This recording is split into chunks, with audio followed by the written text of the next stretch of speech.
All righty, my friends. Thank you very much for being here today. Today is Good Friday, and I also want to wish you all both a happy Easter, but more importantly, a happy Resurrection Day.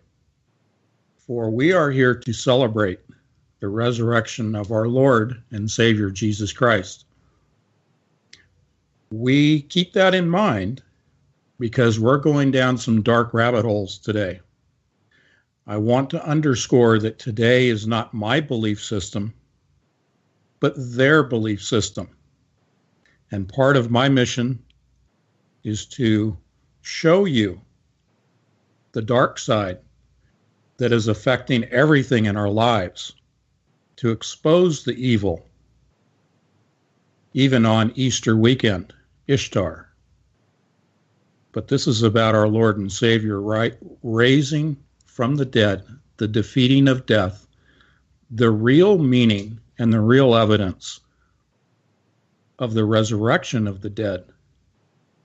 But what we're going to talk about today is the resurrection of the dead from the dark, occult, mystical side of things.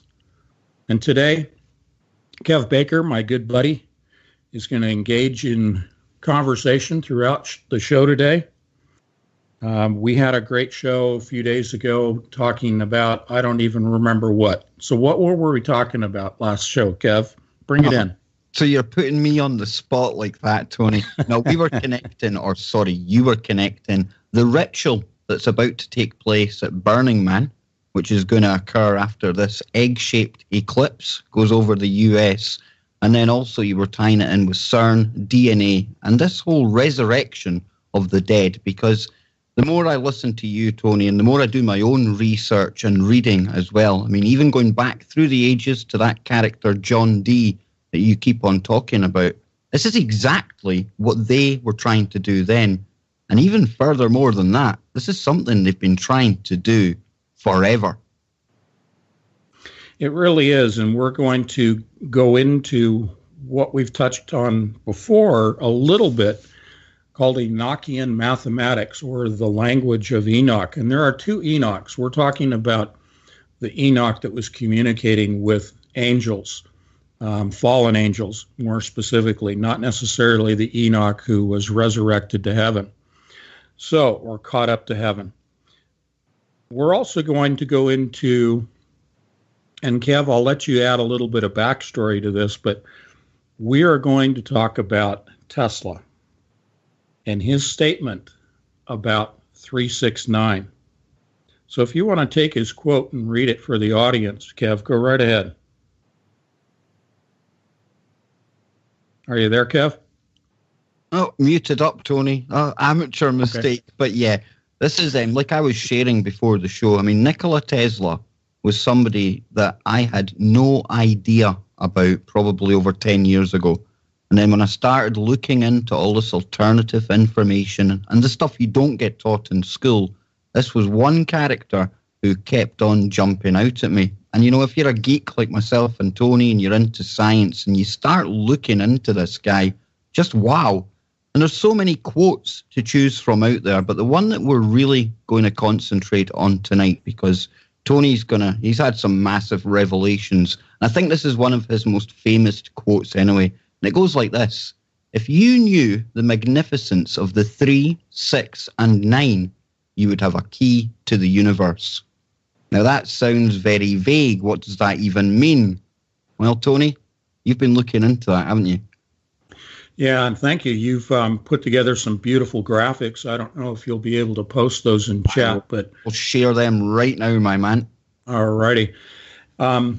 Kev will be posting to his YouTube channel this show as well, and the graphics. I encourage people after the show to go to his YouTube channel and look at what he has put together on this topic and discussing the comparison of Tesla to, let's call it the Masonic model, the cube model of things, of the universe, of reality. In my book, Revising Reality, I get into this a little bit in terms of the tetrahedrons and the 600 cell tetrahedrons and the comparison of Tesla to Einstein. we're going to be comparing Tesla and John Dee and his cohort, Edward Kelly, from back in the 1500s, and their communication with fallen angels. Because I'm going to give you the punchline up front, and then we're going to backfill. We're going to give you the evidence. John Dee and Edward Kelly, specifically Dr. John Dee, probably the most educated and probably the most intelligent individual during his lifetime. He had the largest collection of books in his personal library in the world, outside of perhaps the Vatican. What I'm getting at here is that John Dee and Edward Kelly, in their communication with fallen angels, which was both a written language and also a language of mathematics, they were focused on the cube. Let's call it just the square model, okay? Specifically the tesseract, the cube within the cube, which, by the way, is reproduced at the northern pole of Saturn. In the hexagonal northern pole is a tesseract. But Kelly and Dee were focused on the tesseract as being the model for how to turn lead into gold, transmutation of elements. Focused on that as the model of the universe. Well, in Tesla's quote of, if you understood the relationship of 3, 6, and 9, you would understand that the real model of the universe is not a cube. The real model of the universe is based on the tetrahedron. If you look at the tetrahedrons the way Tesla does, he came up with exactly the same model of the universe that I'm showing you in chat, and that is the 600 cell tetrahedron. The universe is a sphere.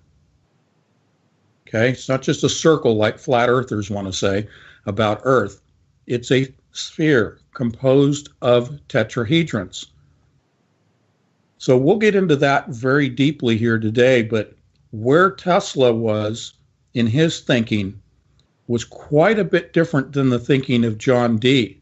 What Tesla did, because he was a latter-day researcher and scientist, he was, as we have up in chat, he was born in 1856 and died in 1943, tragically died penniless and perhaps insane at that point. Whereas John Dee was in the 1500s and died in 1608. But Tesla understood what was going on with this whole Enochian mathematics, this communications with the fallen angels. Tesla even admitted to a certain extent he too was communicating with the fallen angels, but his approach was from a Christian standpoint, not an occultist. He understood the occult. He understood the mechanisms, the language, the mathematics. But he understood it was all about 3, 6, and 9. And Kev and I are going to break that down in a moment. But he understood the true geometry of the universe, from the elemental level to the cosmological. The reason for the cube today as being the model of mainstream science, the use of the cube, as in the black cube of Saturn, the worship of the black cube, the black sun, tied to the Nazis, which we'll get into later on in the show, because there's a tie into them. But the reason that mainstream science today and the world of the intelligence communities focus on the cube is this is the matrix.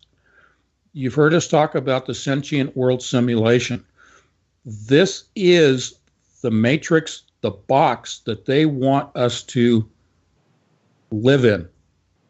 They want us constrained in our math and in our language to living and existing spiritually and psychologically within the confines of a world, a reality that is defined in terms of the mathematics associated with the cube. They do not want us to understand the relationship of 3, 6, 9, the tetrahedron. The reason for that is immortality. I told you I'm going to give you the punchlines up front. The tetrahedron, the 3, 6, 9, the model of the universe, the 600 cell tetrahedron that I've been showing you guys for years now. This is the mathematics of how you achieve immortality through DNA. They do not want you to understand that. They want you to think that you have to remain with your thinking within a box. Hence the phrase, thinking outside the box. They do not want you to do that. What we are doing here today is talking about getting outside the box and looking at the true mathematics, the construct of DNA, and the fact that this is all tied to their goal of achieving immortality. And they are using the tetrahedron connected with DNA, and I'll define it later. But the tetrahedron, the 369, has everything to do with the structure, the sequential coding of DNA, the codons, the 64 codons within DNA. If you understand 369, you understand how to modify DNA so as to achieve immortality. That's what the fallen angels have been communicating through people like John Dee and Edward Kelly and others before them and others since them, like Crowley, okay, Jack Parsons. They were communicating the keys to immortality, and they used the Tesseract to control people, to control the masses, to lock them out. They did not want Tesla revealing to the world 369 in the tetrahedron. So, Kev, if you want to put up, if you haven't already, okay, you have. There's a graphic in here with Tesla's picture. It has a 600 cell next to it. It has a tetrahedron in full form, and then it has the tetrahedron laid out as a two-dimensional image. It's the two-dimensional I would like you to focus on. If you look at the straight lines of this two-dimensional representation, and those of you that can't see this, if you go to Google and just type in tetrahedron and look at a two-dimensional representation, we're going to count the lines starting at the top of the pyramid. At the left is 1. Go to the right is 2. Go to the base of that triangle, and that's 3. Go all the way down to the left corner at the bottom, 4. And counting to the right, 5, 6, 7, and now the base, 8 and 9. That is 369. Now that seems pretty simple. But I've been looking at tetrahedrons and 600 cells for years. And I guess, dummy me, blind spot, can't see, the tree standing in the middle of the forest of data and information. But that's as simple as it gets. That's why Tesla would reduce everything down to 369 so that everybody, you and me, could understand how simple the key to the universe is. So what does it mean when we look at a two-dimensional tetrahedron and we come up with 369? You go, oh, big deal. Okay, that's interesting geometry. Well, it's all about geometry. All the information coming through from the fallen angels is all about the geometric structure at the elemental level to the macrocosmological level. It is all the same. It is all the same geometry.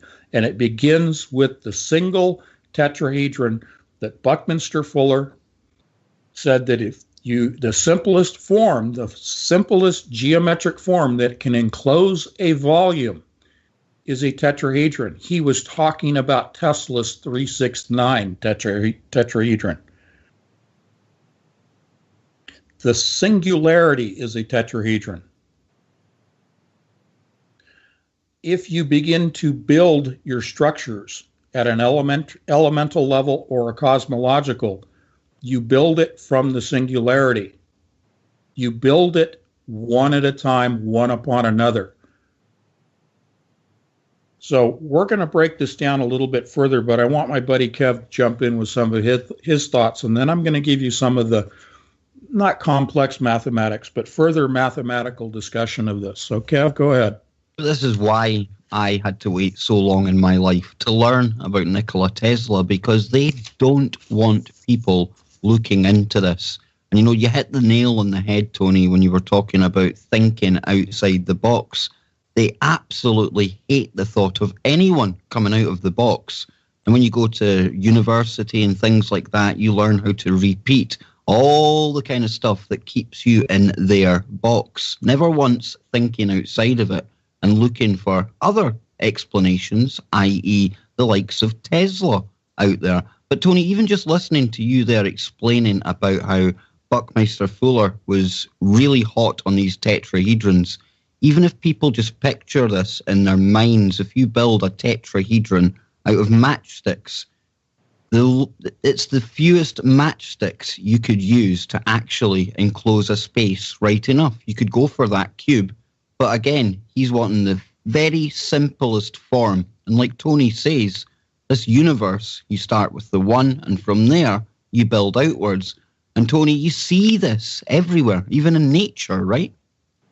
Oh, absolutely. When people talk about fractal patterns that are reproducing down into an infinite point where fractals continue to divide, or I should say replicate, and then you move out from that center point, that's exactly the same thing with the tetrahedron, the 600 cell tetrahedron, that if you move to the center point of that image, it's the same fractal process. It's a fractal process of diminishing, reducing in number of tetrahedrons. If you pull out to the macro, you're now seeing that replication, that duplication process of tetrahedrons forming more and more of the platonic solids like cubes, and eventually at its outer limits, the sphere, the spherical shape. And that's where I want to go to. Let's take a look at 369 again.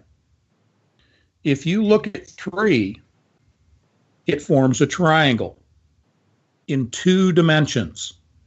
Flat triangle, okay? That's the 3 that Tesla was talking about. He says that's 2 dimensions.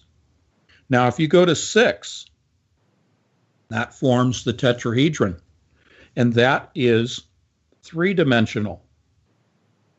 If you go to 9, it forms the round sphere, okay?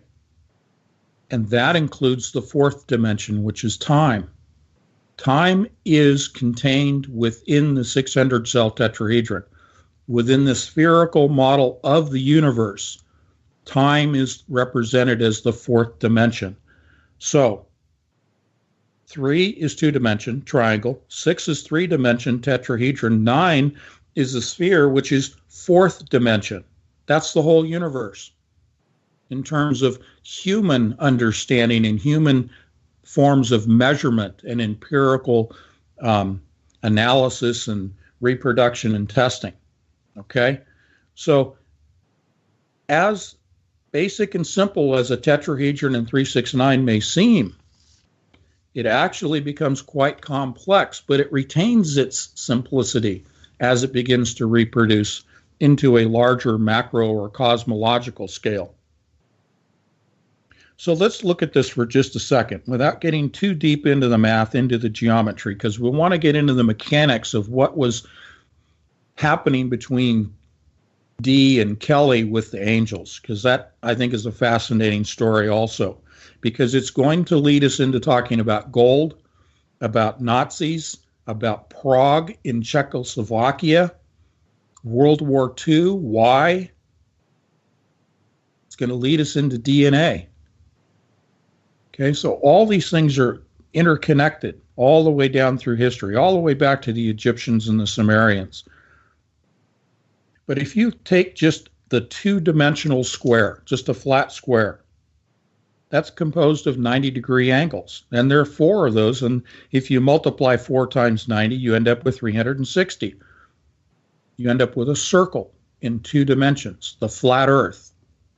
Okay, so the flat earthers are stuck in the Dee and Kelly paradigm of the cube. They don't see the sphere because they're part of being trapped in the cube. So for flat earthers, I'm sorry guys, but you're in a 2-dimensional world that is a false construct that you've been purposely imprisoned in. If we go to the 3D world of the sphere and the tetrahedrons, you have 30-degree angles in a flat triangle or in a tetrahedron. You multiply that 3 times 30, you end up with 90. Okay, that's 3D. But if you go to 4, it ends up as 360 in the three-dimensional representation of a sphere, the true model of the universe. In order to make that sphere, you need 4 tetrahedrons. In order to make a flat two-dimensional square, three-dimensional as a cube, you actually have to multiply 6 times 90 to 540 degrees to achieve 3D. You have a 6-sided box. Okay? 540 doesn't match 360. It's a false paradigm. It's a false reality. And again, in my book, Revising Reality, I touched on this to a degree, talking about the 600-cell tetrahedron. But I'm giving you just the starting point for you to go down your own rabbit holes of critical thinking, critical analysis, and researching on your own. But just realize that this is all about DNA, and we're moving towards DNA and immortality, because the goal through the eons in communicating with fallen angels has been the ultimate goal of finding that key to unlocking immortality, and that is done through DNA. Now, Kev, you and I'm going to bring you back in here. We've talked an awful lot about DNA, but how about a little story about Mr. Edward Kelly? He was given a homework assignment by a fallen angel that he and Dee were talking to. They were given the alphabet, the Enochian alphabet. And if you want to put that graphic up in chat for people to see, you did some beautiful work on those, and I'd like people to see them. But the basic idea here is Kelly didn't want to do his homework. And when the angel came back and said, "Do you understand the alphabet? Can you communicate with it now?" And he said, "No, I don't understand it." And according to the story, he was squeezed by this angel for 20 minutes in agony, excruciating agony. And when it finally ceased, he was able to communicate using the alphabet that the angel had given to himself and Dee. Do you know where that alphabet came from? It came from his DNA. Literally squeezed out of his DNA was the Enochian alphabet that Kev has put up in the chat room.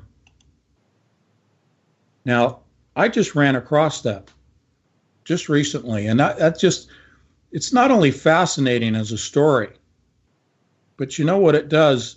It explains where this information is coming from and why it's related in the tablet that Kev has got up in chat. The tablet having 4 square fields in it, joined by a cross in the middle.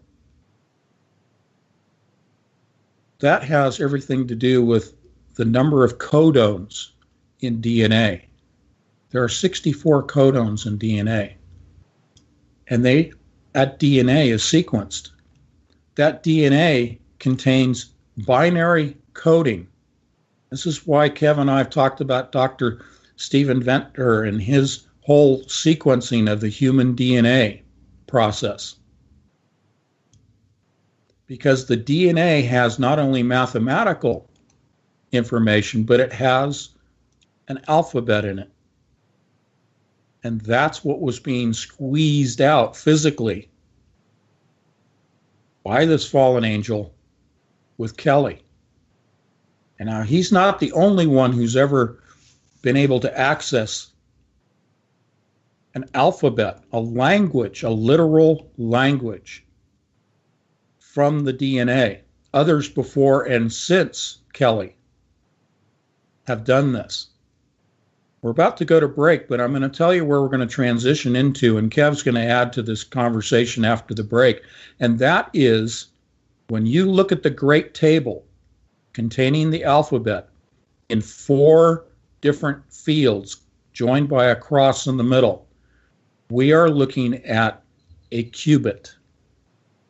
We are looking at D-Wave's model for how they arrange qubits on their chipset to communicate with fallen angels using both the alphabet, the written language, and then using that language to build the machine, to build the quantum computer. They were able to shift to a purely mathematical form of communication. And that's where we're at today.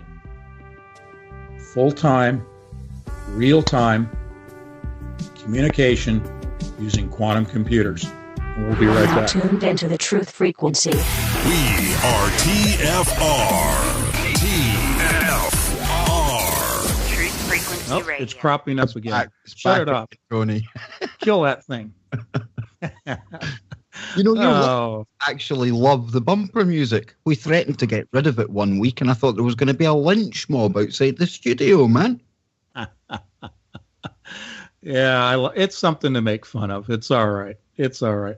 And, you know, I really try to keep things light around here because this is some really deep stuff. And, you know, let's get back into this grid that you had posted up in the chat room, this 8x8 grid, which ends up being 64 codons of RNA. What are your thoughts on that? What are your reactions to that, Kev? Well, I could strangle you because you've thrown me down this Enochian rabbit hole, so you have. And I was reading today, I mean, this is quite interesting here, and it's a gentleman called Vincent Bridges. Now, he was writing something called The Complete Enochian Handbook. And I'm just going to read a couple of paragraphs here because it really ties in with what Tony's saying about this DNA, and also it expands further. It starts talking about software and hardware. It says here, both the Enochian Vision, Magic, and Complete Enochian Handbook described components such as the Holy Table, the Layman's, the Seal of Ameth, Ring, elemental tablets derived from the Great Table, the Tablet of Union, and a whole heap of other things that Bridges goes on to call communication hardware. Now, these were set up to run the programs given to Dee and Kelly, and considers the language itself as a software. Now, he considers the whole Enochiana as complex multi-dimensional system that seems to function like a four-dimensional computer, able to interface with our three-dimensional modes of processing light waves into images and pressure into sound waves.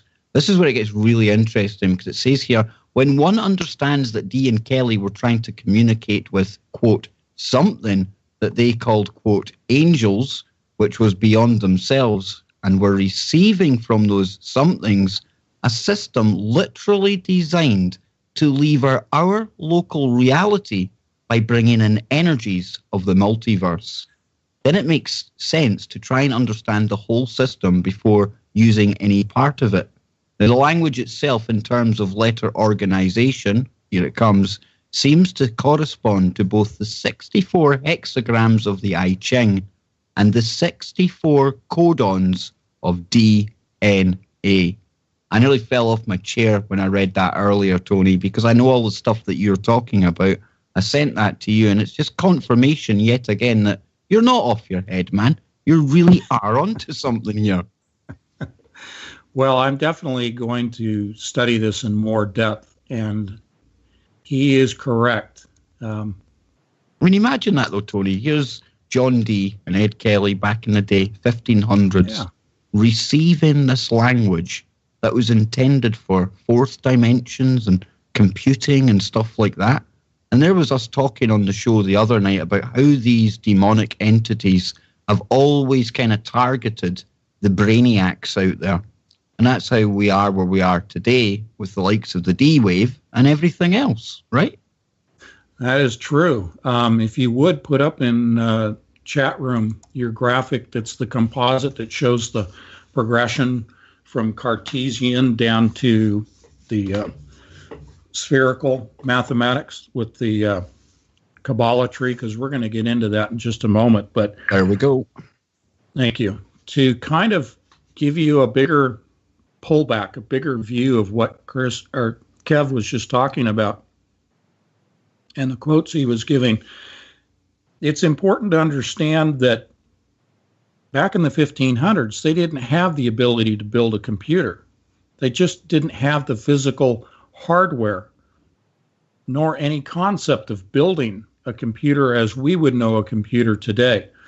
They were receiving binary information. They were receiving mathematical information and a alphabetical language, two languages. But here's the thing that's fascinating about the alphabetical, the written language, because this goes into the Hebraic.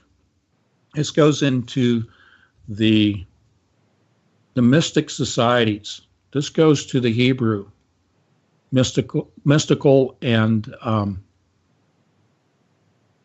well, let's just call it the black magic direction. I'm not trying to say that, Jews are a problem, or that the Hebrews or the Hebrew language is a problem, that I'm being anti-Semitic or anything here, because as everyone can well appreciate, there's two sides. There's two ways of implementing theology or science or technology. You can use it for, let's say the good purposes or the bad purposes. So that's kind of where we're going to, is we're talking about Kabbalistic, rituals and communication. But to be more specific in what I'm trying to give you as a bigger picture is that the Hebraic language can be broken down into a cubical system. When you look at the Hebrew language and you translate it, it goes to the Kabbalah tree and it goes to the cubical model that we just laid out for you. So there are some issues in terms of these rituals that are performed that I'll get into a little bit deeper. We're going to get into talking about the golem. I'm talking about Golem. These are actual creatures. Okay, we'll get into that in a little bit. But it all relates back to this transmutation of lead into gold. And we'll be talking about Rabbi Lo Ben Bezalel. I can't pronounce his last name. Bezalel. But we're talking about rituals of communication that manifest in the physical.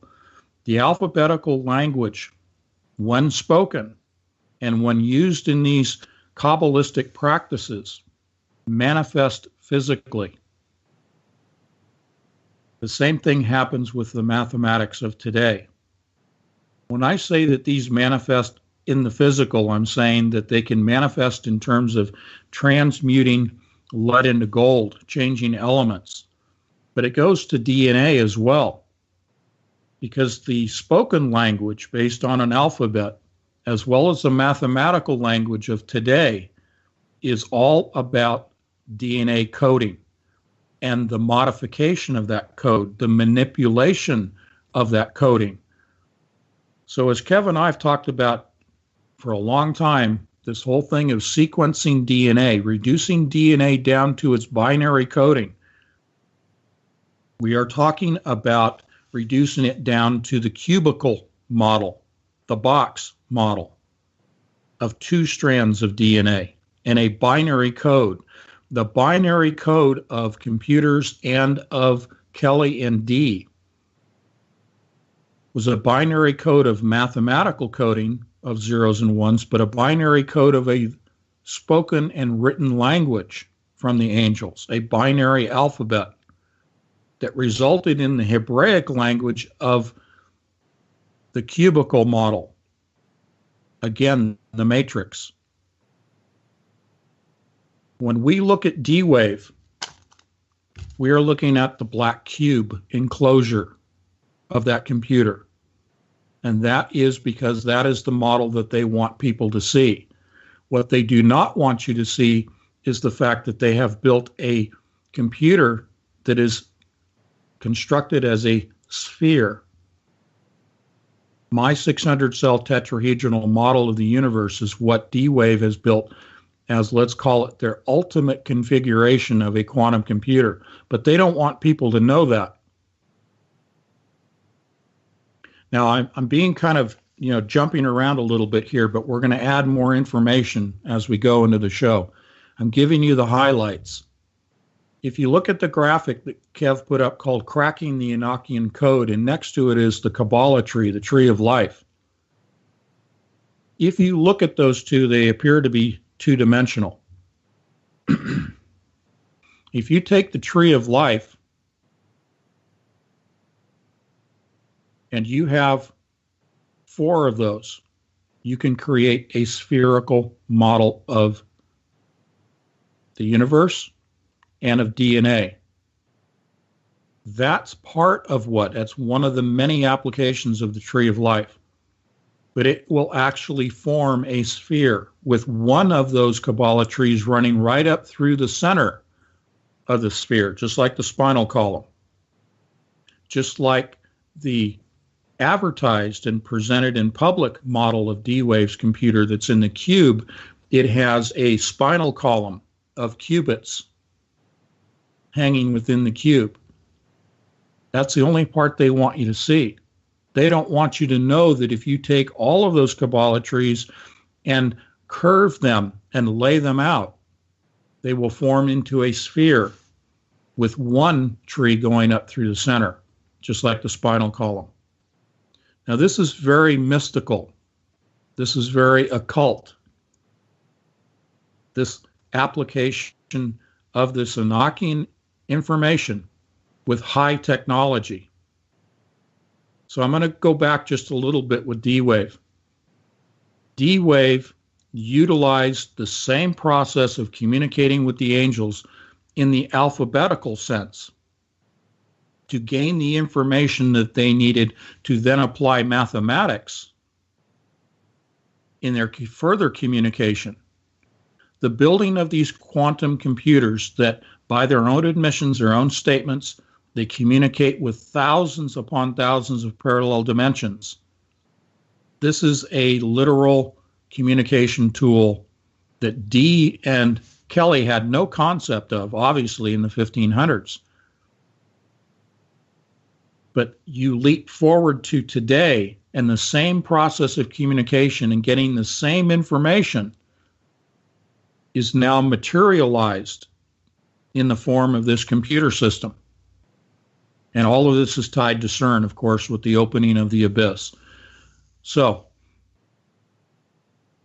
what I'm getting at here is that these ancient Kabbalistic practices are behind virtually every area, every aspect of science today. It can all be traced back to this communication. And Dee and Kelly were not the first ones. They were in a string of mystics, if you will, alchemists. This is what all the alchemists were involved in. And this is what is continuing in the world of science today, because scientists are nothing more than modern day versions of alchemists. So, Kev, if you had a thought, I wanted to let you jump in here today and join the conversation, but I'll go on. I mean, when you start talking quantum computers and stuff like that, my ears really do pick up. And I always talk about Easy Eric. Now, Easy Eric is somebody that's called Eric Ladzinski. Now, for anyone out there who doesn't know who Eric Ladzinski is, he's going to be probably one of the most important people living in our time. And that's because he is half of the partnership. And Tony, he's probably the brains, wouldn't you say, behind this D-Wave computer. Now, I'm imagining, right, I'm thinking when he was a bit younger in university, probably MIT or one of these places, do you think he was dabbling then in the occult, Tony? Was he looking into the works of Crowley, the Golden Dawn, back to D, back to the Egyptian stuff? How do you think he stumbled upon this? Or do you think he was just used by DARPA when he was working alongside them? I would imagine it probably started when he was a young man at the university, and probably, as often happens, let's take the the pattern of practice with the intelligence communities when they're recruiting on college campuses. They go after the intelligent ones. Same thing with the dark side, if you will. They're going to go after the intelligent ones and introduce them to things that they would naturally, because they're intelligent, they would naturally be inquisitive about. And if they were to lure them with the carrot of saying, you can unlock the secrets to immortality, boy, that would grab somebody like Gordy Rose, grab his attention. Of course, Tesla, he said he was speaking to Martians at one point. So do you think then, and we're speculating here, Tony, I know that, but do you think Tesla was speaking to the light side angels, or do you think it was the same bad demons that were trying to use Tesla, only he caught on to what was going on here? Yeah, I think it's the latter, because from what I've read of Tesla, I think he had good intentions for humanity.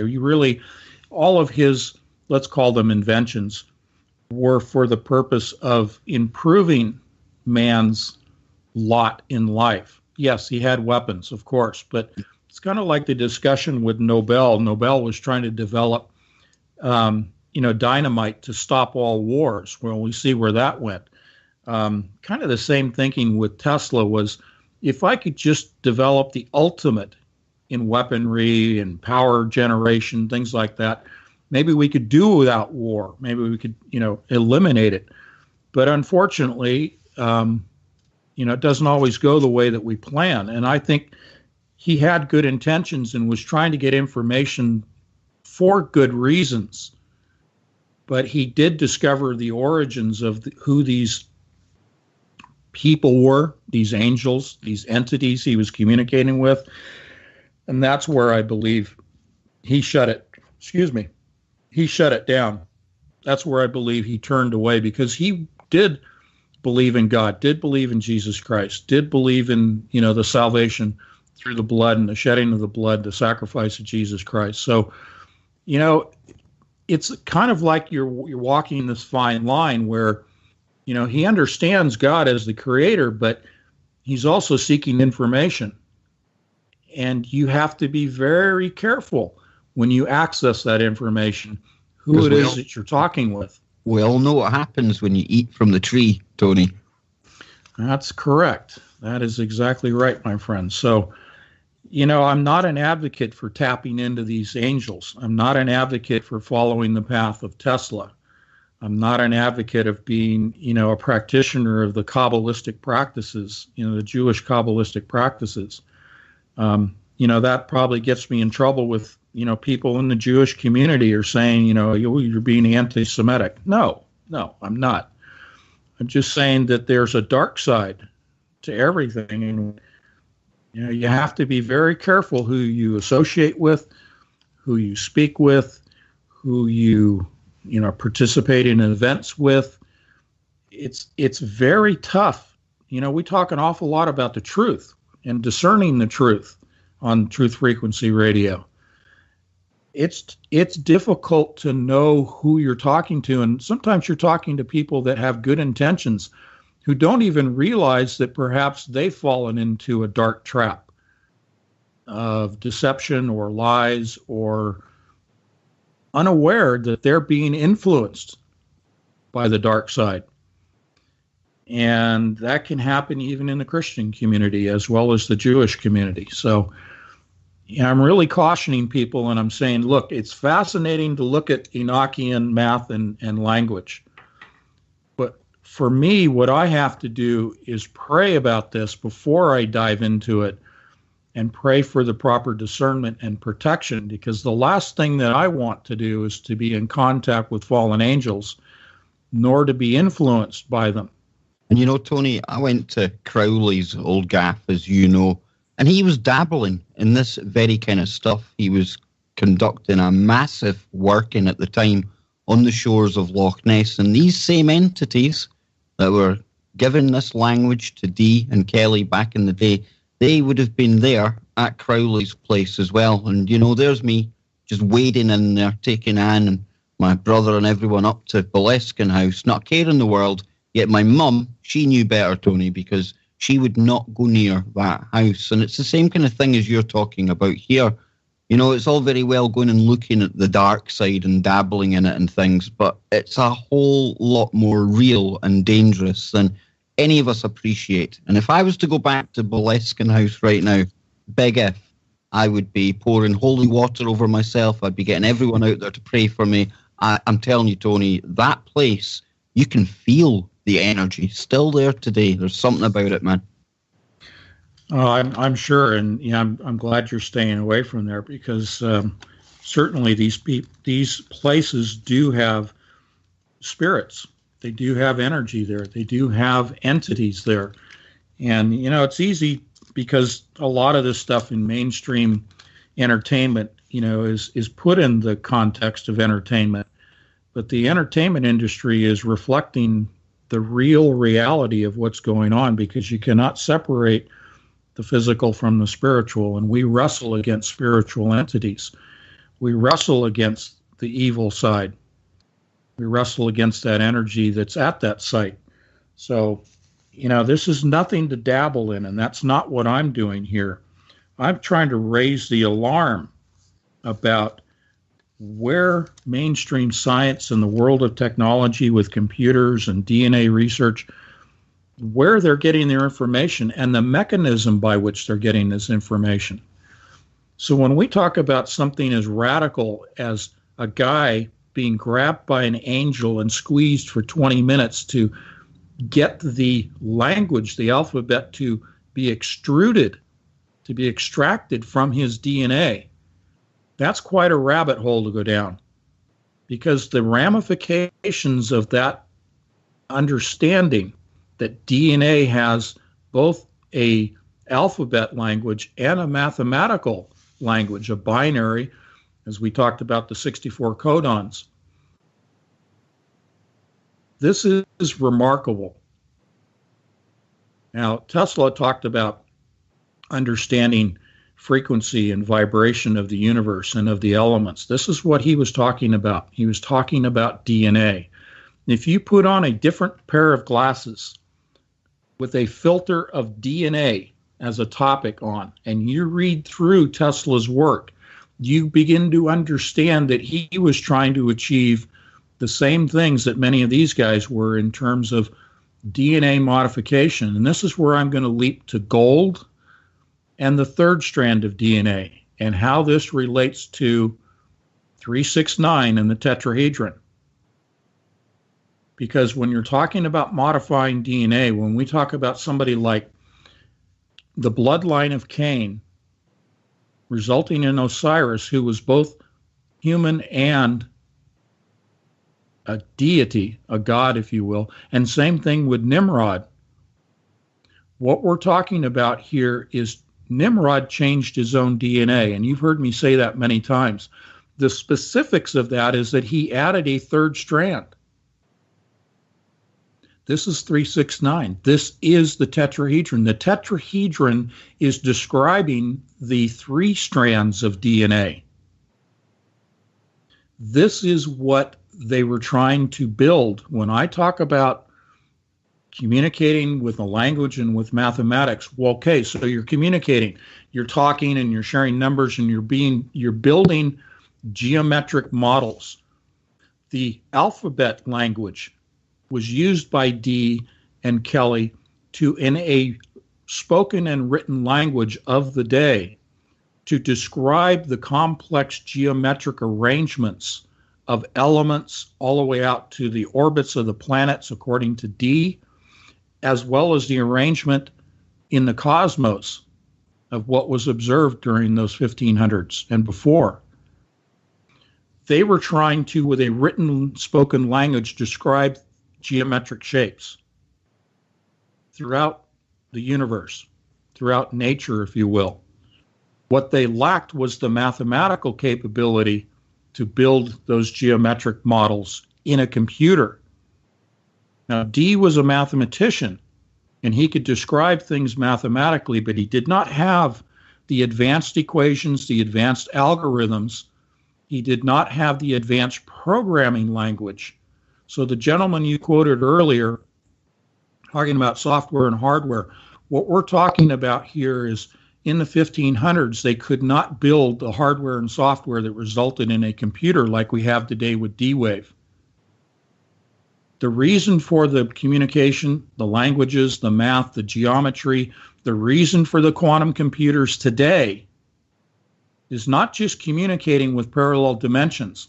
The quantum computers of D-Wave are for the purpose of building 3 strands of DNA, which down at the building block level, they are arranged as 3 strands in a tetrahedral 3-6-9 pattern.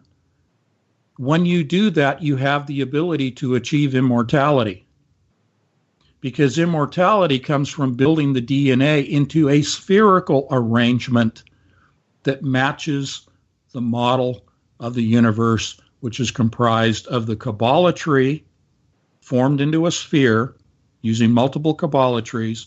The Kabbalah trees are built of tetrahedrons. The sphere is then built into a spherical arrangement of DNA that achieves immortality. Now, when you take all that in, it is quite astounding if you know about computer history, if you have a background in the Kabbalistic practices. It gives you some clarity. We'll be right back. This is the Truth Frequency Radio Network.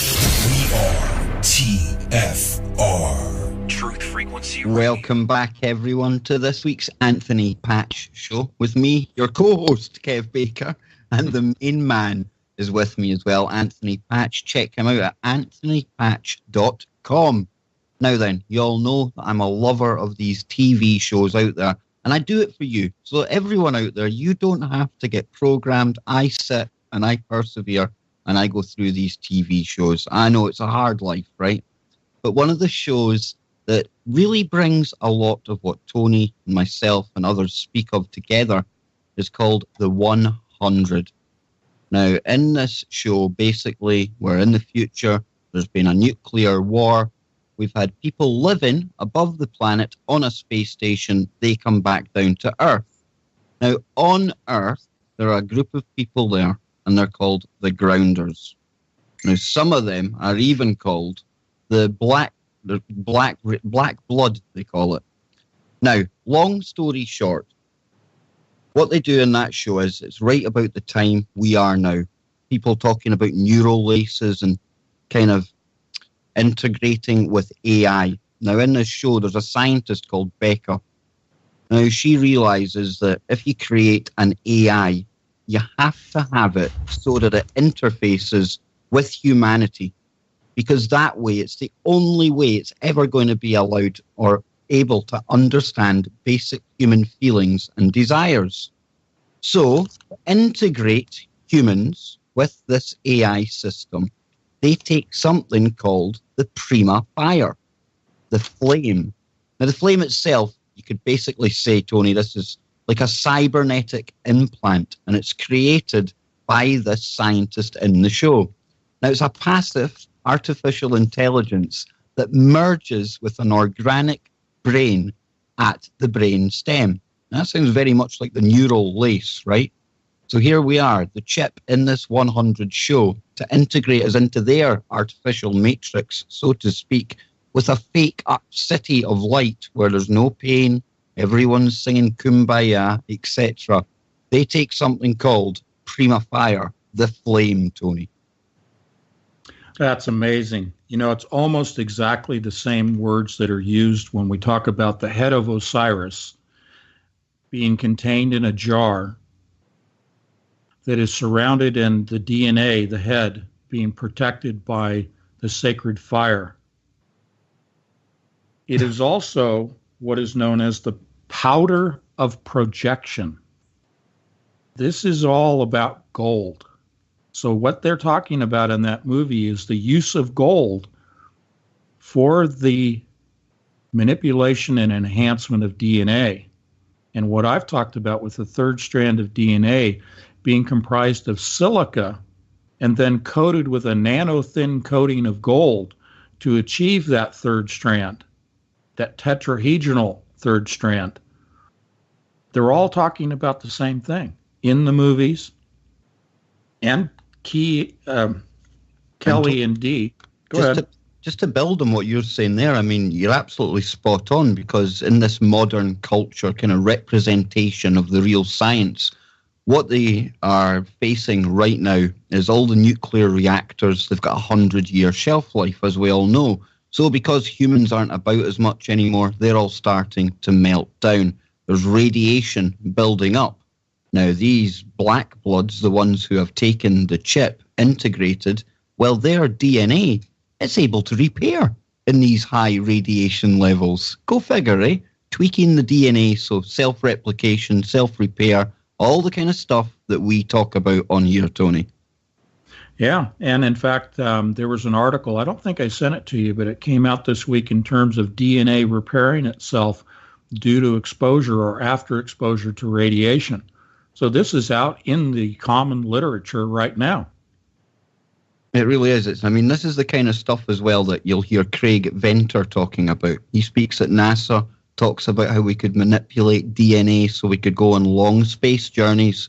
We just repair our own DNA like the cockroach. Great stuff. Just splice ourselves with a cockroach, Tony. Oh, man, what a great comparison. Well, let's talk a little bit about this gold, and we'll talk about silicon. Let's just call it a story. Going back to the 1500s in Prague, this story was running about with Dee and Kelly. I can't talk anymore. They were friends with this rabbi I mentioned earlier in the show, Rabbi Lo Ben Bezalel, I guess is his name. Whatever. These guys were all tied into this whole thing of bringing to life what are known as the golem. It's spelled Golem, golem. If you think about the Frankenstein scenario, that's where we're going. If you think about some of these characters in entertainment, like the comic book character, the Hulk, this is what we're talking about when we speak of golems. These are basically human form creations. And I use that word creation for a reason, and I'll get to that. But they couldn't speak, and they were pretty by these Jewish Kabbalists, the Jewish mystics, the esoterics. Through this Kabbalistic practice, they were taking the literal mud from the river running through Prague that contained this gold-laden material known as the prima materia. If you think back to the Tablet of Hermes, and he describes the primary or the first material that created everything, the prima materia. That is what is known in the world of transmuting elements, specifically lead into gold. That is the powder, not power, but powder of projection. This is the sacred fire. This is the gold. This is the monoatomic gold. This is the nano-thin or nanoscale gold of third-strand DNA. This is all the same thing. So as the story goes, according to the rabbi, there was a meteorite several million years ago that impacted what is now Prague in the Czech Republic. And it created the cruciform, the Kabbalistic or the alchemist cruciform. This is a bowl within a bowl. And Prague resulted in mountains in a circle around it because of the impact, and then 7 within the circle, 7 mountains, 7 hills. If you think into biblical scripture, or you go to Nostradamus, he talks about the city of 7 hills. That's not necessarily the Vatican. That's not necessarily Italy. I think Nostradamus was referring to Prague, because when this meteorite struck, it left behind this monoatomic gold. this prima materia. This was powdered gold embedded in quartz and in the clay. It was everywhere around Prague. And in fact, they used the stones to build a version of Stonehenge, and the stones are all embedded in gold. And this was the material that the Kabbalists, that the alchemists used to transmute lead into gold. Was this material from Prague? That was the beginning. That's the source of the powder of projection. So it's all great and wonderful if you're creating gold out of lead, but to what point? The point is what I gave you earlier. It is for the creation of the third strand of DNA comprised of silica. It just so happens that this meteorite not only had gold in it, but it primarily, the gold was embedded in silica. This is where silica and silicon is used in the making of transistors, which then resulted in the building of qubits. The third strand of DNA being made of the same material as this meteorite, both gold and silica, to build the three-stranded in a tetrahedral 369 arrangement that results in a sphere. This is why they were communicating with the fallen angels, was to understand not only how to transmute the elements, which was all great and wonderful, but how to eventually achieve modifying human DNA for the purpose of ye shall become as gods, to achieve that immortality through DNA modification.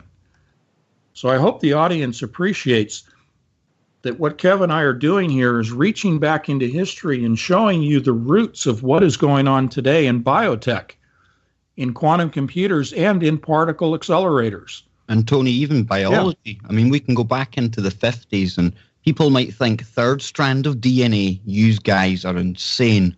Well, what if I was to tell you that the two cats behind the whole discovery of DNA, Watson and Crick, when they were first looking into this, they were actually under the belief that they were looking into a third strand DNA.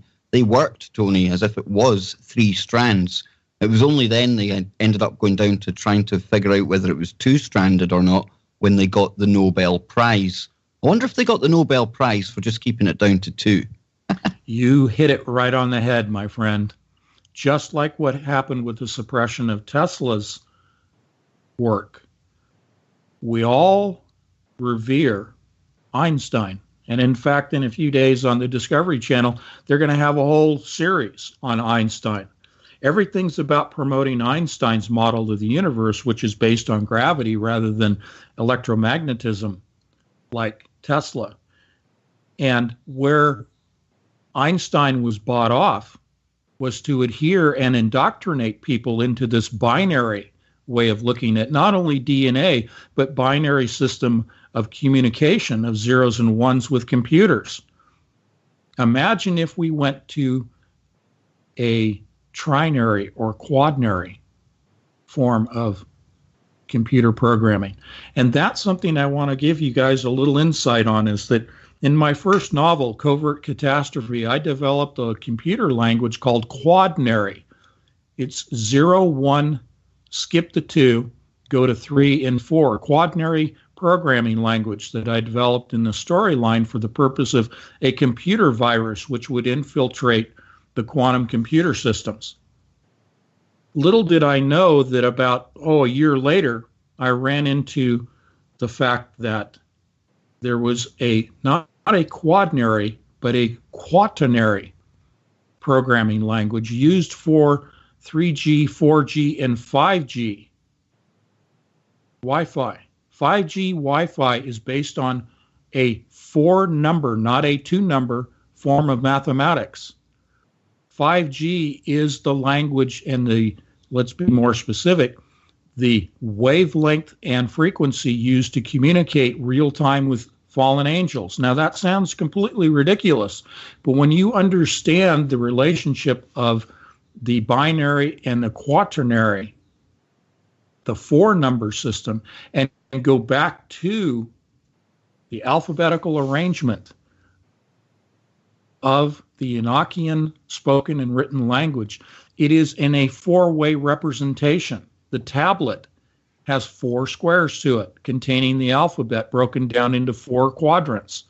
That's because it is also a mathematical language based on a 4-numbered, not a 2-numbered form of mathematical programming. This is what D-Wave uses.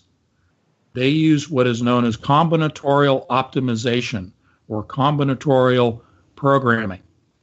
This is based on supersymmetry and superposition, where zeros can be ones at the same time as ones can be zeros. This is a 4-way representation of numbers based upon Enochian numbers and language. The qubits are arranged the same way as the tablet of the letter system, the alphabet. The qubits were designed in that layout because it matches the Enochian tablet. So these guys look to Kelly and Dee for their initial inspiration on how to communicate. They gained further information in the form of advanced mathematics to geometrically begin to arrange their qubits on their chipset. From there, they were able to build their first model computers and then advance those all the way out into a spherical arrangement, all based upon the information they were getting from the other side. Now, I kind of went off on a tangent there. We're going to go back to this discussion of Prague because we only have a few minutes, but the golem were actually created through this Kabbalistic practice by taking this gold-embedded clay from the riverbed, and they would actually form these creatures, and through rituals and incantations, they would bring to life this clay. Now, this is a bastardization of the description in Scripture of where we are formed by God from clay, from the dust of the earth that we return to. It's all similar, okay? It's always a case of them trying to replicate and thinking they're doing better, Tony, isn't it? It really is. I mean, they're always trying to, create... Hijack God's system, basically, isn't it? Totally hijacking it. And so we have these golem that were created by these rabbis for the protection of the Jewish people, protecting from enemies or from their own king or whatever. But the golem, I can't get into the whole thing because we're almost out of time, but the golem is something for you to look at and understand why they were bringing these creatures to life. Pick that up and carry it to today. What we're talking about here is resurrection. They want to, let's call it the elite, the Kabbalistics, the mystics, utilizing CERN to open the doorway to the abyss, raising those spirits from the dead and merging them with the golem of today, the hybrids that we've talked about for so long. The hybrids grown from 3 strands of DNA. They want to convert humanity to 3 strands of DNA, the mark of the beast system. They want to resurrect the golem and merge them with the spirits they're releasing in Revelation 9, opening the doorway to the abyss, which is where CERN is located. So all of these things fit together. There's nothing new under the sun. These are all old practices that are being applied in a new form of technology. So what we're talking about is ancient practices, raising the dead, and being able to achieve that final goal that the Nazis were actually after. And I'm going to give you a different way of looking at why did the Nazi Party want to invade Prague? Because they wanted the first material, the prima materia. They wanted the gold-embedded material that makes up all of Prague today. Because they were into the occult, they were into the Kabbalistic practices, and they wanted to achieve the immortality of creating a new race of supermen by using this gold to build the 3rd strand of DNA utilizing the 369 pattern of tetrahedrons, resulting in a spherical model. They knew about all this stuff. They were in communication through the Vril Society and other mechanisms of rituals and communication. They were going after the gold. When you look at the Holocaust that was brought upon the Jewish people, that was to rid anyone else's access and knowledge of these Kabbalistic practices. It was to wipe out the database. It was to wipe out the knowledge of how to achieve creating Golem, to create the Supermen, to create this new race through genetic modification. So they wanted to wipe out the rabbis. They wanted to wipe out the written language. They wanted to wipe out the knowledge of the rituals and the communications with fallen angels by eliminating the Jewish race completely. And they wanted to take the gold from the Jews. They wanted to take the gold from Prague. They wanted to go to other areas of the world and take the gold, because the gold is first and primary for communication purposes with fallen angels, but then it is for the purpose of creating the hybrids, the golem, and then it is for the purpose of the modification of DNA to achieve immortality. And this is why for so many weeks now we've been talking about how gold is manifesting in commercials and movies, and how they're talking about the golden age of Kronos with Saturn, the birthing of the golden age in September of this year, why they've been talking about with Crowley, the Golden Dawn Society. It is always about gold, and you got to understand that the gold is because that is the mechanism of immortality. This is why people forever have been trying to get their hands on gold, why they value gold. This is why they were transmutating lead into gold, because it was the primary material.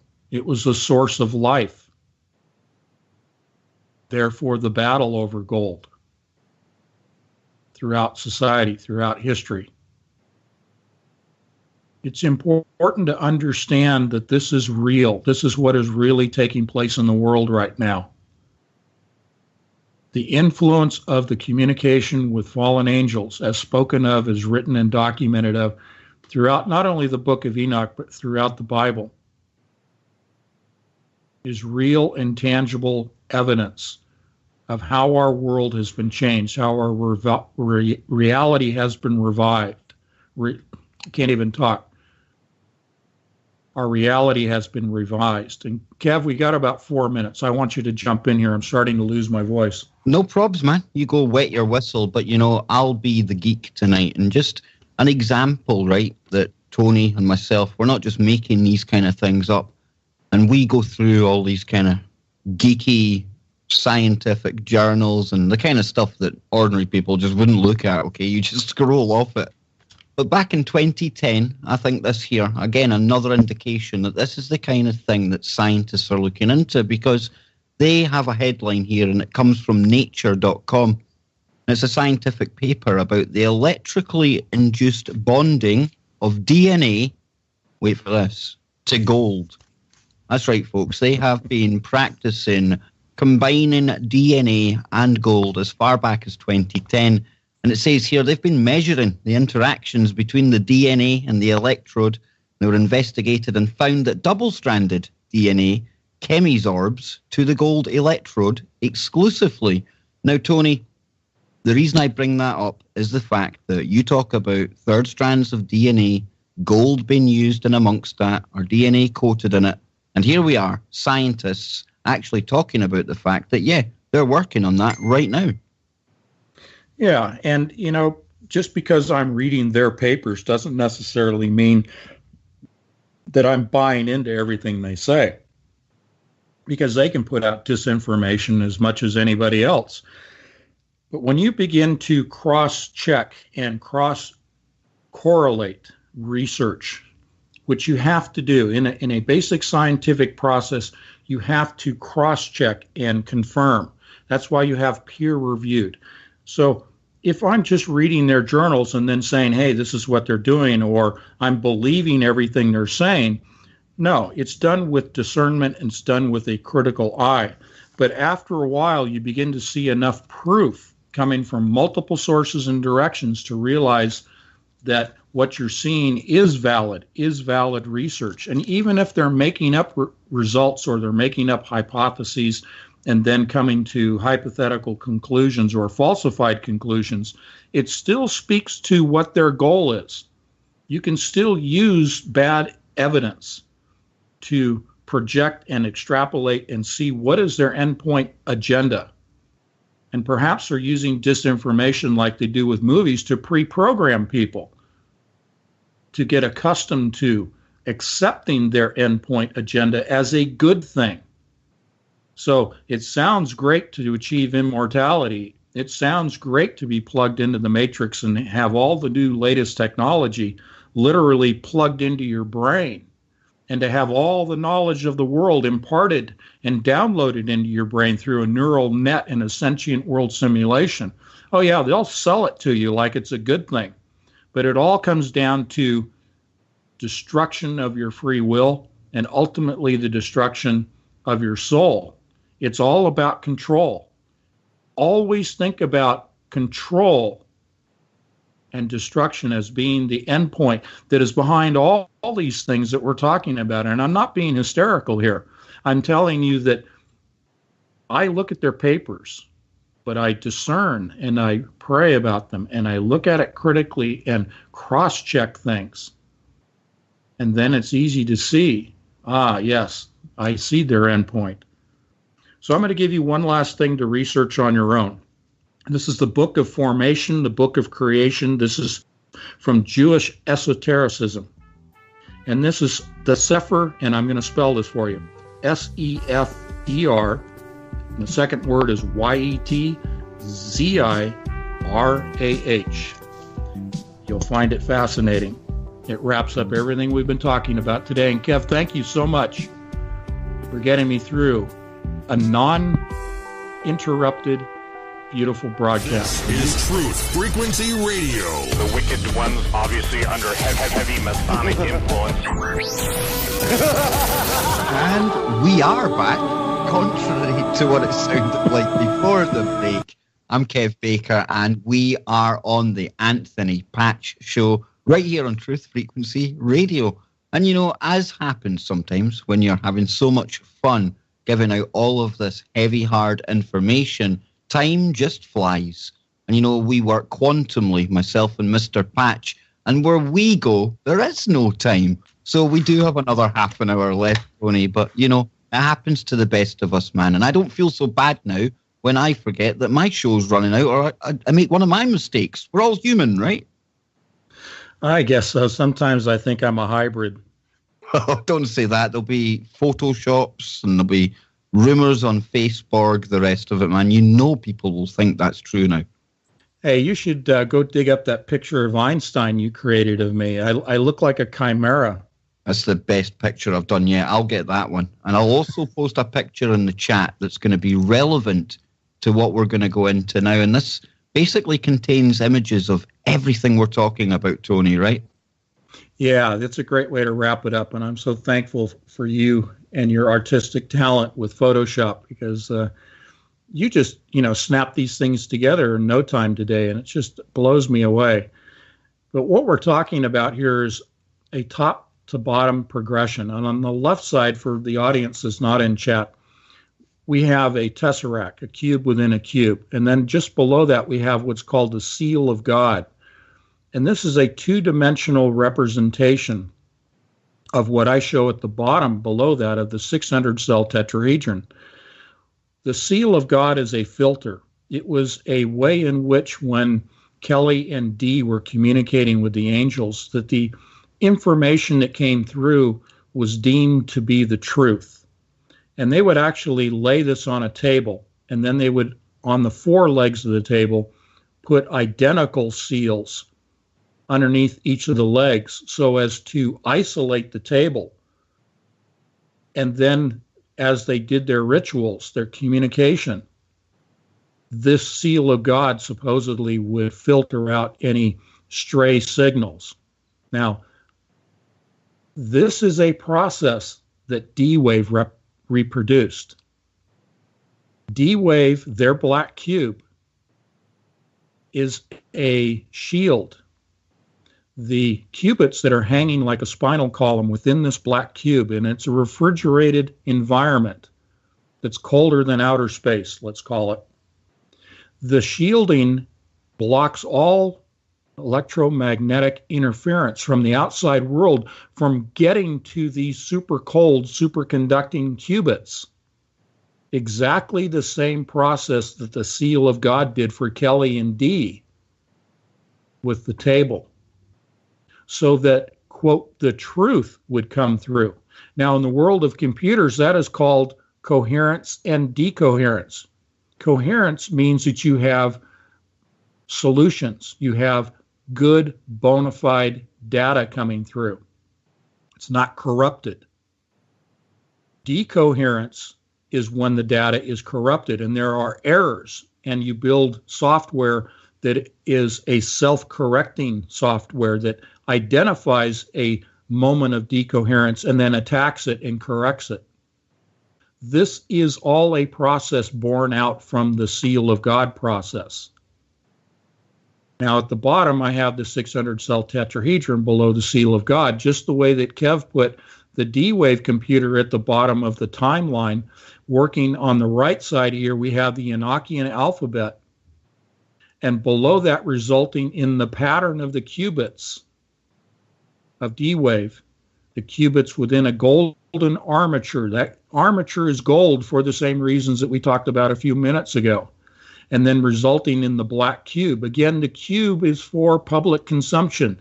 They want everybody to think that the correct model for everything is the cube.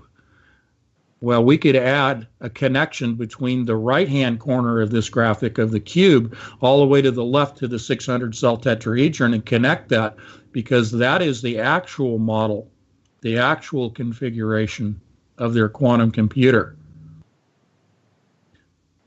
This is the 12th model. Okay, I've revealed to you that there are 12 models of computers and the number of qubits. However, there are more than 12, and I'm not going to reveal that on the radio. As I said before, it's for personal security and safety reasons. But it'll come out in the book once the book Coalescence is published. But remember, at the 10th level, we have 65,536 qubits. At the 12th level, we have 262,144. That's a far cry from where they're talking about right now with 2,000 qubits with a black cube. Believe me, it's way beyond that into all these tetrahedrons. Now on this chart, we showed you the letters that resulted in the numbers. The numbers are the equations, the algorithms, and the programming of the qubits. What we're looking at is the actual arrangement of qubits within the chipset. And if you were to look even closer, you will see that those individual qubits are arranged in each of those dots in an octagonal pattern, a pattern of 8 individual qubits forming one dot that looks exactly the same, that arrangement, as the letters, the 4 fields of letters that are connected by the black cross is exactly the pattern that they use for setting up the qubits. And the reason that the qubits are in a pattern of 8 is because this is the Ogdode. This is the 8 deities that they worship. This is the Ogdode of resurrection, the birthing of the new race, as signified by the coming full solar eclipse August 21st of this year, which the shadow is in the shape of an egg. The egg is the Ogdode. They believe that this eclipse signifies the birthing of the new race, the resurrection of their 8 god deities. Half are female, half are male deities. The merging of the sexes that we see in society today, the elimination of male-female distinction, is pulling together, because this is what the ogdode represents. The ogdode is 8, the 8 qubits.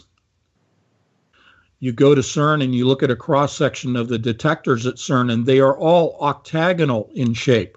If you go to the Burning Man event and look at the proposed gazebo design, the temple design in a cross-section is an octagonal building or structure. 8 is all significant because it is the result of going back to the letters of the Enochian alphabet. You have the 4 fields connected by the cross. This is 8. The 4 arms of the cross, the 4 fields of the alphabet results in 8. Okay? Finally, we have the Kabbalah tree, which actually has tetrahedrons in it and is composed of the spheres, the sephirods, in which there are 10. This goes and relates to the 10 models, the 10 primary models of D-Wave's computers. They built 10 and achieved this connection of the 10 computers that are networked. They're daisy-chained together. They're all quantum entangled. That's what the Kabbalah tree is representing to you, are the 10 computers that they daisy-chained and linked. Once they achieved that, they could move on to building the spherical model of the 600-cell tetrahedron, using the multiples of Kabbalah trees to form the sphere, with one Kabbalah tree running up through the center. The 10th model, the 10 models connected, equals 65,536 qubits, the identical number within the human brain, within the microtubules that make up the neurons of the human brain, the identical number of tubulin dimers. One dimer is a binary pair, a 0 and a 1. None of this is by chance. This is all by design.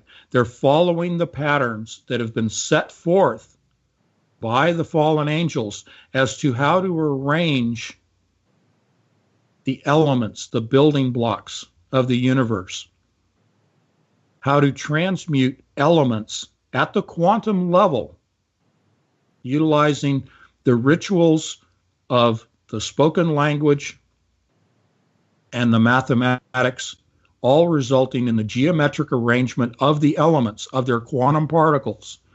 When you go to the quantum scale and begin to move quantum particles around and arrange them in a geometric pattern, they then form a specific element with a specific geometric shape. All of those shapes are comprised of tetrahedrons. All of them, all of the elements on the periodic table. All of the isotopes all have, at the quantum scale, a tetrahedral arrangement.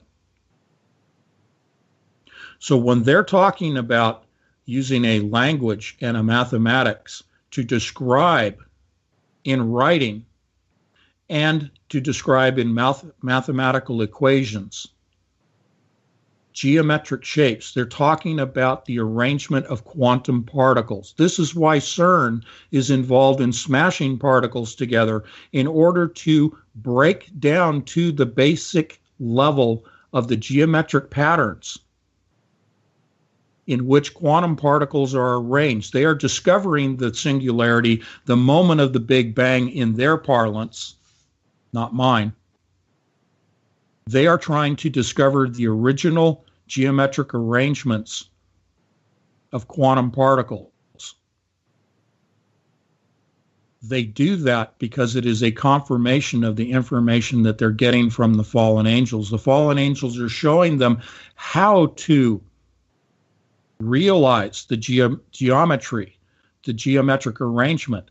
Once you understand how things are arranged, you can then understand how to rearrange them, how to transmute elements, but more specifically, taking the particles that build DNA, the quantum particles.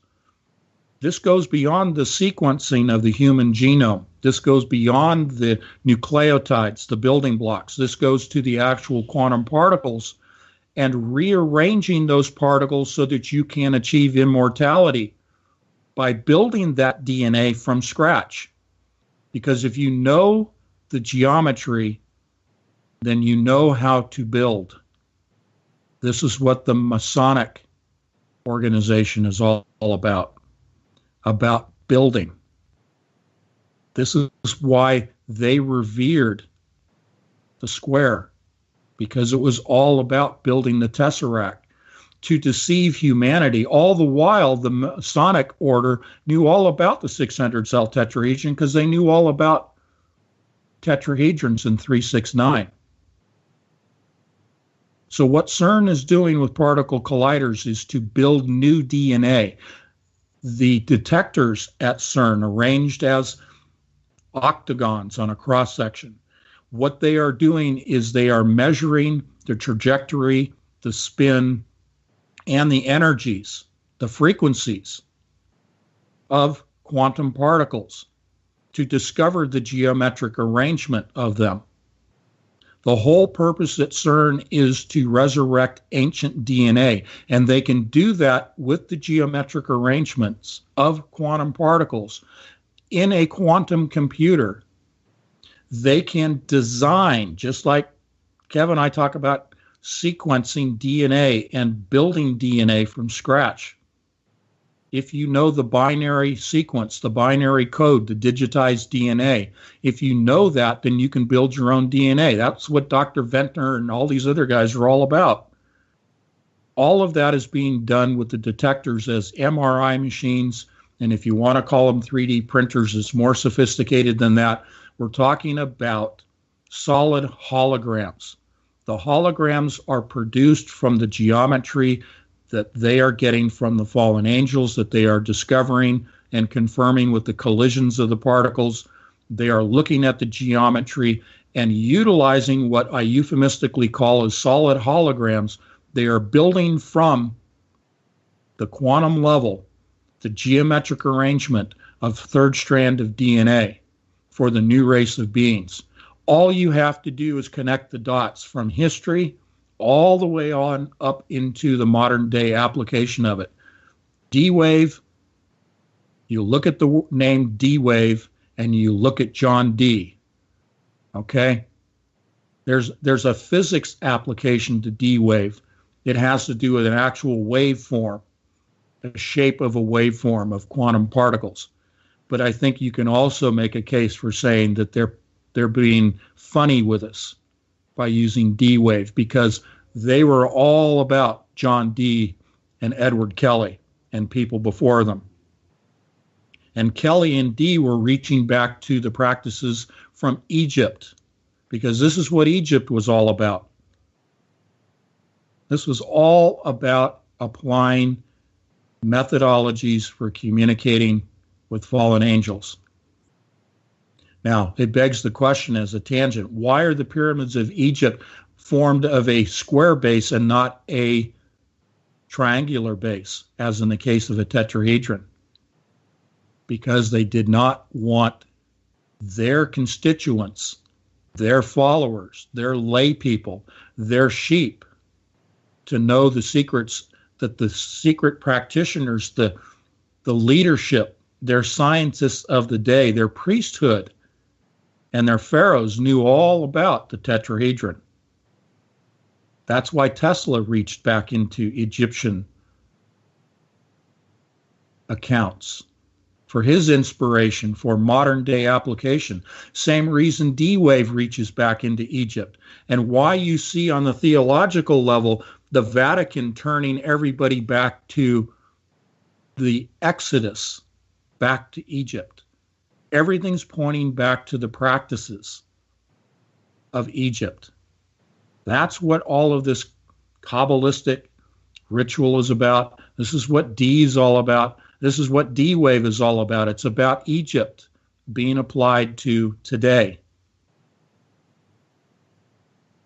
Kev, I've said enough. We got about 8 minutes. What would you like to jump in there and add to? I think from now on we should actually call it D-Wave, as in D-E-E wave, because it really is. And I mean, they're playing with multi-dimensions And of course, they're going to have multi-layered meanings to everything that's going on there. That is how these characters work. And it would not surprise me one little bit, Tony, if there is a dual meaning or a kind of tongue-in-cheek from Gordy Rose and your man Easy Eric when it comes to the name of it. And, you know, when you were talking there about the square-based pyramid, it made me think of when I was in the military. I need to know basis, Tony. And, you know, those people, the normal people, the common people, you just don't need to know. And it's the same throughout history and time. They retain the knowledge, the secrets, while we go naive about our business. It's crazy stuff. It really is. But here we are today, starting to reveal all of this. It's quite unbelievable listening to you, Tony, because, I mean, just the other day you were dropping into an email that you'd basically had a eureka moment about Tesla and 369. And I'm sitting thinking, you know, there must be surely some bigger way of doing this than emailing Kev Baker that you've worked out Tesla. What strange times we're living in.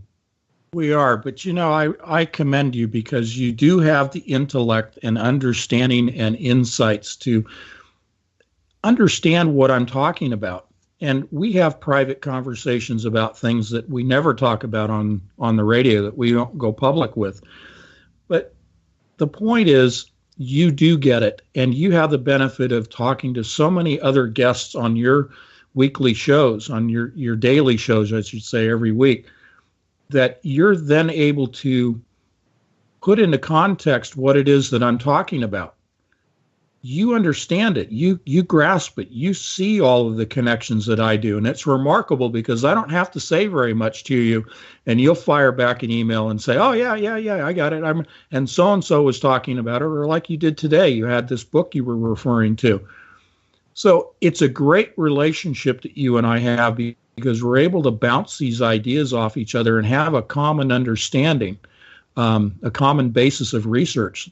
And it inspires me when I talk to you because it can be kind of, you know, hey, I'm out here in the woods all by myself, and who am I going to share this with? So thank you for doing that.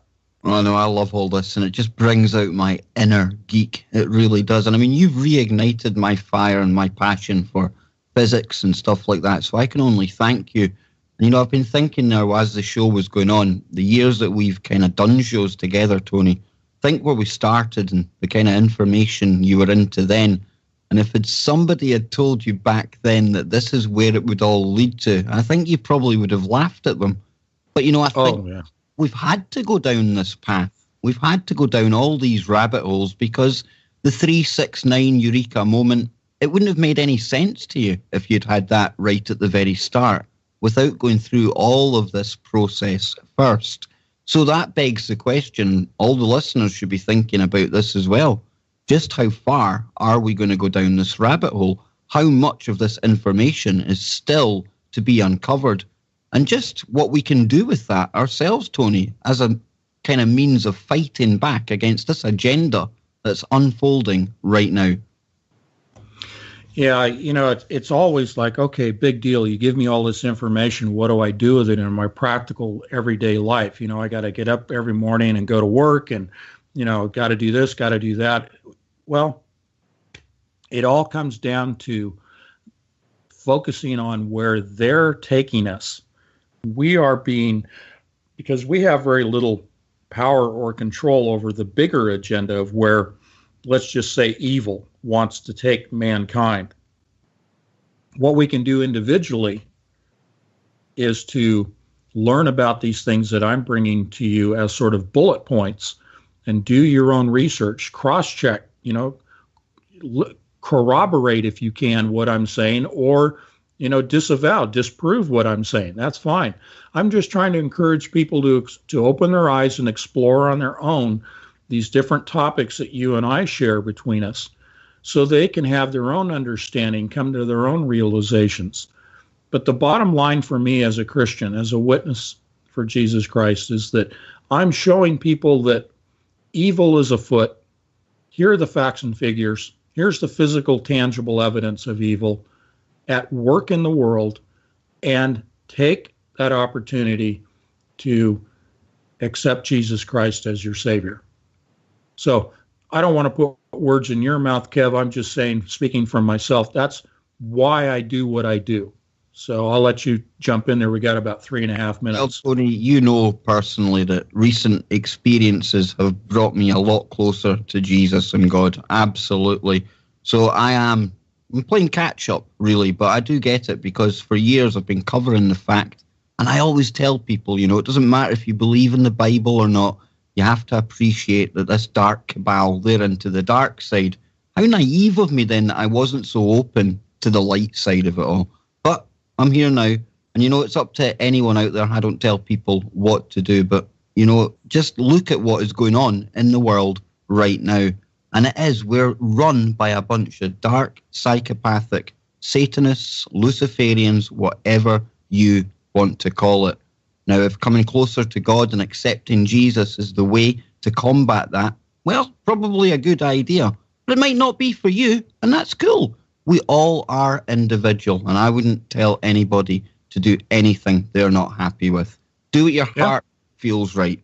And Tony, before we go, we have to say, you've got a public appearance tomorrow, right? I'll self-promote you. I know you won't do it. So where can people find you tomorrow, man? You see, you're too modest, brother. I'll be shameless. Where can people see you tomorrow? Well, I've graciously been invited with our good friend, our mutual friend, Clyde Lewis of Ground Zero Radio.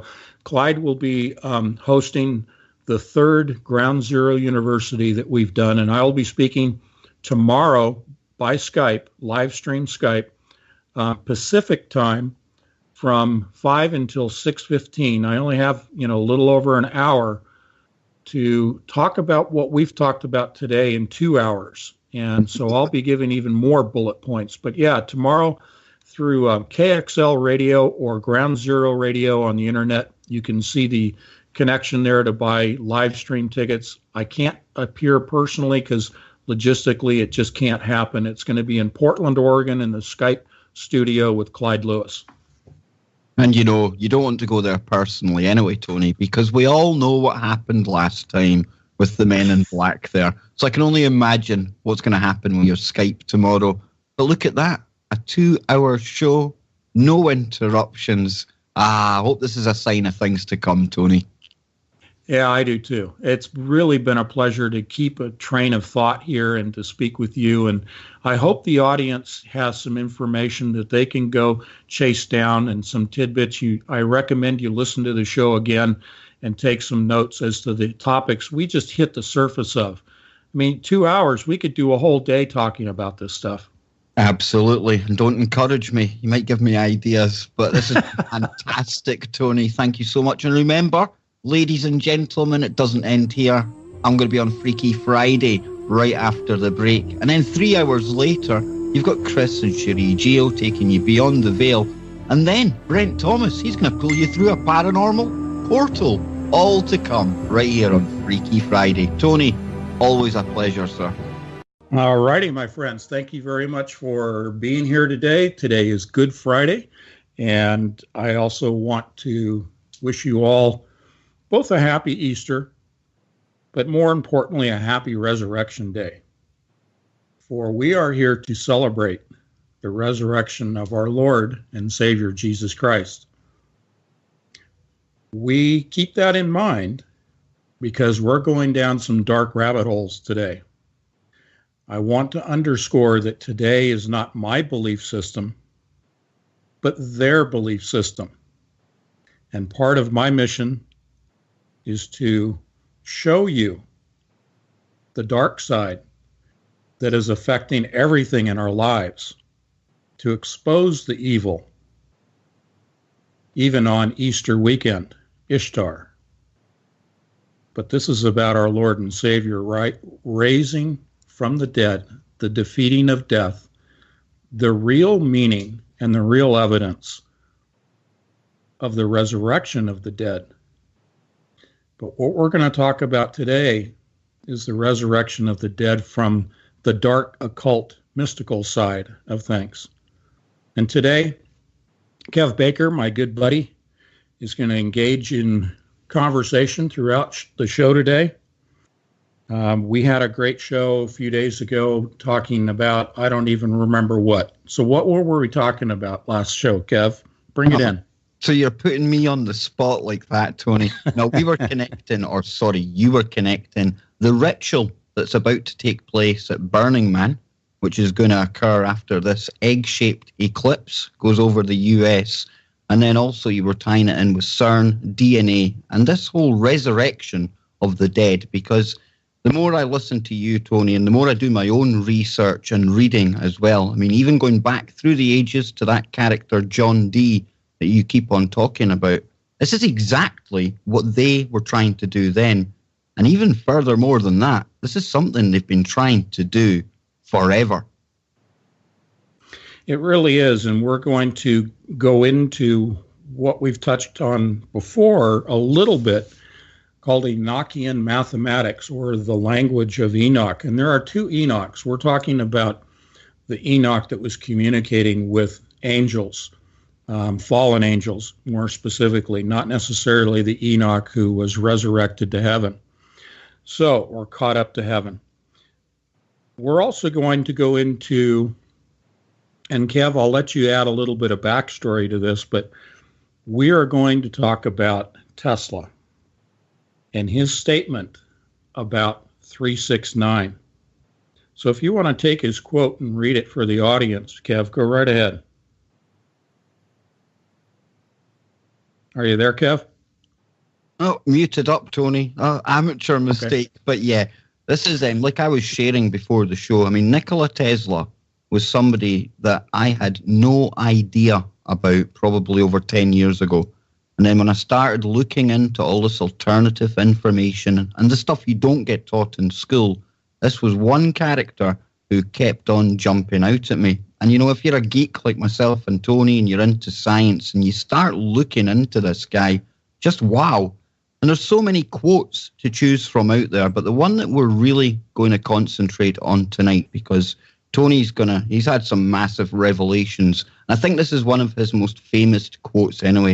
And it goes like this: if you knew the magnificence of the 3, 6, and 9, you would have a key to the universe. Now that sounds very vague. What does that even mean? Well, Tony, you've been looking into that, haven't you? Yeah, and thank you. You've put together some beautiful graphics. I don't know if you'll be able to post those in chat, but we'll share them right now, my man. All righty. Kev will be posting to his YouTube channel this show as well, and the graphics. I encourage people after the show to go to his YouTube channel and look at what he has put together on this topic, and discussing the comparison of Tesla to, let's call it the Masonic model, the cube model of things, of the universe, of reality. In my book, Revising Reality, I get into this a little bit in terms of the tetrahedrons and the 600-cell tetrahedrons and the comparison of Tesla to Einstein. We're going to be comparing Tesla and John Dee and his cohort, Edward Kelly, from back in the 1500s, and their communication with fallen angels. Because I'm going to give you the punchline up front, and then we're going to backfill. We're going to give you the evidence.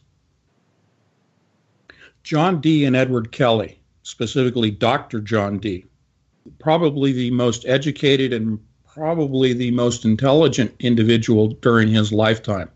He had the largest collection of books in his personal library in the world, outside of perhaps the Vatican. What I'm getting at here is that John Dee and Edward Kelly, in their communication with fallen angels, which was both a written language and also a language of mathematics, they were focused on the cube. Let's call it just the square model, okay? Specifically the tesseract, the cube within the cube, which, by the way, is reproduced at the northern pole of Saturn. In the hexagonal northern pole is a tesseract. But Kelly and Dee were focused on the tesseract as being the model for how to turn lead into gold, transmutation of elements, focused on that as the model of the universe. Well, in Tesla's quote of, if you understood the relationship of 3, 6, and 9, you would understand that the real model of the universe is not a cube. The real model of the universe is based on the tetrahedron. If you look at the tetrahedrons the way Tesla does, he came up with exactly the same model of the universe that I'm showing you in chat, and that is the 600 cell tetrahedron. The universe is a sphere. Okay, it's not just a circle like flat earthers want to say about Earth. It's a sphere composed of tetrahedrons. So we'll get into that very deeply here today, but where Tesla was in his thinking was quite a bit different than the thinking of John Dee. What Tesla did, because he was a latter-day researcher and scientist, he was, as we have up in chat, he was born in 1856 and died in 1943, tragically died penniless and perhaps insane at that point. Whereas John Dee was in the 1500s and died in 1608. But Tesla understood what was going on with this whole Enochian mathematics, this communications with the fallen angels. Tesla even admitted to a certain extent he too was communicating with the fallen angels, but his approach was from a Christian standpoint, not an occultist. He understood the occult. He understood the mechanisms, the language, the mathematics. But he understood it was all about 3, 6, and 9. And Kev and I are going to break that down in a moment. But he understood the true geometry of the universe, from the elemental level to the cosmological. The reason for the cube today as being the model of mainstream science, the use of the cube, as in the black cube of Saturn, the worship of the black cube, the black sun, tied to the Nazis, which we'll get into later on in the show, because there's a tie into them. But the reason that mainstream science today and the world of the intelligence communities focus on the cube is this is the matrix. You've heard us talk about the sentient world simulation. This is the matrix, the box that they want us to live in.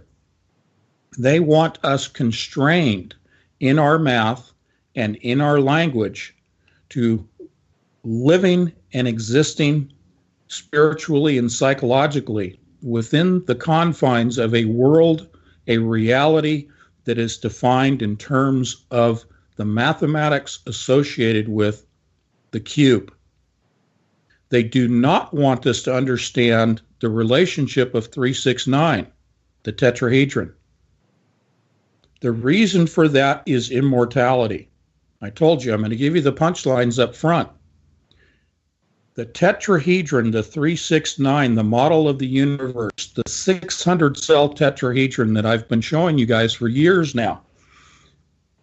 This is the mathematics of how you achieve immortality through DNA. They do not want you to understand that. They want you to think that you have to remain with your thinking within a box. Hence the phrase, thinking outside the box. They do not want you to do that. What we are doing here today is talking about getting outside the box and looking at the true mathematics, the construct of DNA, and the fact that this is all tied to their goal of achieving immortality. And they are using the tetrahedron connected with DNA, and I'll define it later. But the tetrahedron, the 369, has everything to do with the structure, the sequential coding of DNA, the codons, the 64 codons within DNA. If you understand 369, you understand how to modify DNA so as to achieve immortality. That's what the fallen angels have been communicating through people like John Dee and Edward Kelly and others before them and others since them, like Crowley, okay, Jack Parsons. They were communicating the keys to immortality, and they used the Tesseract to control people, to control the masses, to lock them out They did not want Tesla revealing to the world 369 in the tetrahedron. So, Kev, if you want to put up, if you haven't already, okay, you have. There's a graphic in here with Tesla's picture. It has the 600 cell next to it. It has a tetrahedron in full form, and then it has the tetrahedron laid out as a two-dimensional image. It's the two-dimensional I would like you to focus on. If you look at the straight lines of this two-dimensional representation, and those of you that can't see this, if you go to Google and just type in tetrahedron and look at a two-dimensional representation, we're going to count the lines starting at the top of the pyramid. At the left is 1. Go to the right is 2. Go to the base of that triangle, and that's 3. Go all the way down to the left corner at the bottom, 4. And counting to the right, 5, 6, 7, and now the base, 8 and 9. That is 369. Now that seems pretty simple, but I've been looking at tetrahedrons and 600 cells for years. And I guess, dummy me, blind spot, can't see, the tree standing in the middle of the forest of data and information. But that's as simple as it gets. That's why Tesla would reduce everything down to 369 so that everybody, you and me, could understand how simple the key to the universe is. So what does it mean when we look at a two-dimensional tetrahedron and we come up with 369? You go, oh, big deal. Okay, that's interesting geometry. Well, it's all about geometry. All the information coming through from the fallen angels is all about the geometric structure at the elemental level to the macrocosmological level. It is all the same. It is all the same geometry. And it begins with the single tetrahedron that Buckminster Fuller said that if the simplest form, the simplest geometric form that can enclose a volume is a tetrahedron. He was talking about Tesla's 369 tetrahedron.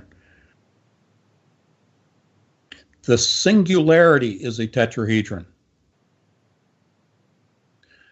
If you begin to build your structures at an elemental level or a cosmological, you build it from the singularity. You build it one at a time, one upon another. So we're going to break this down a little bit further, but I want my buddy Kev to jump in with some of his thoughts, and then I'm going to give you some of the not complex mathematics, but further mathematical discussion of this. So, Kev, go ahead. This is why I had to wait so long in my life to learn about Nikola Tesla, because they don't want people looking into this. And, you hit the nail on the head, Tony, when you were talking about thinking outside the box. They absolutely hate the thought of anyone coming out of the box. And when you go to university and things like that, you learn how to repeat all the kind of stuff that keeps you in their box, never once thinking outside of it and looking for other explanations, i.e. the likes of Tesla out there. But Tony, even just listening to you there explaining about how Buckminster Fuller was really hot on these tetrahedrons, even if people just picture this in their minds, if you build a tetrahedron out of matchsticks, it's the fewest matchsticks you could use to actually enclose a space right enough. You could go for that cube, but again, he's wanting the very simplest form. And like Tony says, this universe, you start with the one, and from there, you build outwards. And Tony, you see this everywhere, even in nature, right? Oh, absolutely. When people talk about fractal patterns that are reproducing down into an infinite point where fractals continue to divide, or I should say replicate, and then you move out from that center point, that's exactly the same thing with the tetrahedron, the 600 cell tetrahedron, that if you move to the center point of that image, it's the same fractal process. It's a fractal process of diminishing, reducing in number of tetrahedrons. If you pull out to the macro, you're now seeing that replication that duplication process of tetrahedrons forming more and more of the platonic solids like cubes, and eventually at its outer limits, the sphere, the spherical shape. And that's where I want to go to. Let's take a look at 369 again. If you look at 3, it forms a triangle in 2 dimensions, flat triangle, okay? That's the 3 that Tesla was talking about. He says that's 2 dimensions. Now, if you go to 6, that forms the tetrahedron, and that is 3-dimensional.